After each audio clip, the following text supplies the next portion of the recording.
Israel ने Gaza में मानवीय सहायता रोक दिया है। ऐसा इसलिए क्योंकि हमास के साथ 6 सप्ताह का सीज फायर रविवार को समाप्त हो चुका है।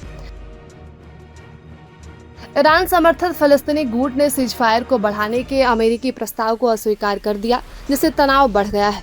सीज फायर को बढ़ाने के प्रयासों में से एक प्रमुख मीडिएटर मिस्र ने इजराइल के फैसले की कड़ी आलोचना की। मिस्र के विदेश मंत्री बदर ने एक प्रेस कॉन्फ्रेंस में कहा कि सहायता बंद नहीं की जानी चाहिए। वहां के लोगों को ये दंड देने के समान है। भूखमरी को हथियार नहीं बनाना चाहिए। सऊदी अरब के विदेश मंत्रालय ने भी इस कदम की निंदा की और इसे ब्लैकमेलिंग करार दिया। उसने कहा कि ऐसा करके सामूहिक दंड दिया जा रहा है। इजराइल ने रविवार को गाजा पट्टी में सभी वस्तुओं और रसद का प्रवेश रोक दिया। उसने चेतावनी दी कि यदि हमास सीज फायर को बढ़ाने संबंधी नए प्रस्ताव को स्वीकार नहीं करता है तो उसे गंभीर परिणाम भुगतने होंगे। हमास ने इजराइल पर सीज फायर समझौते को पटरी से उतारने की कोशिश करने का आरोप लगाया। उसने कहा कि सहायता पर रोक संबंधी उसका फैसला युद्ध अपराध और समझौते पर हमला है। यह समझौता जनवरी में हुआ था।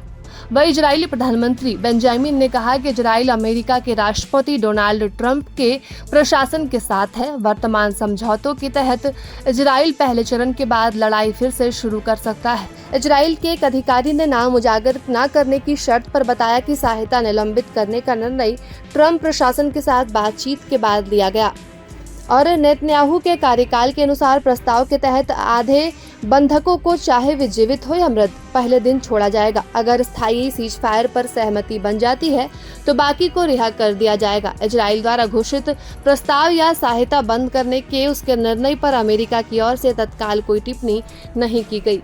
गुरुवार को उत्तरी इजराइल के प्रदेश हन्ना करकुर जंक्शन के पास तेज रफ्तार वाहन ने पैदल यात्रियों को कुचल दिया, जिससे कम से कम 7 लोग घायल हुए थे।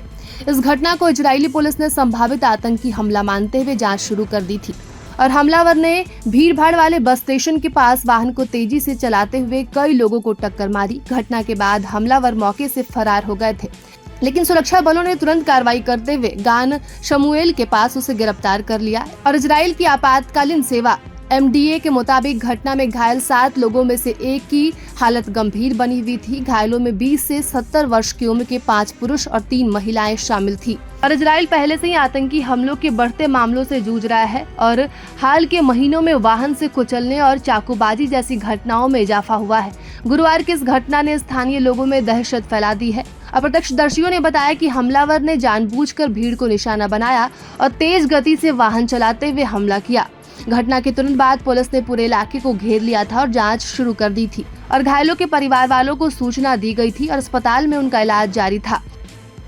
इस बीच इजरायली सुरक्षा बलों ने क्षेत्र में गश्त तेज कर दी ताकि इस तरह की घटनाओं को रोका जा सके और आम जनता को सुरक्षित रखा जा सके।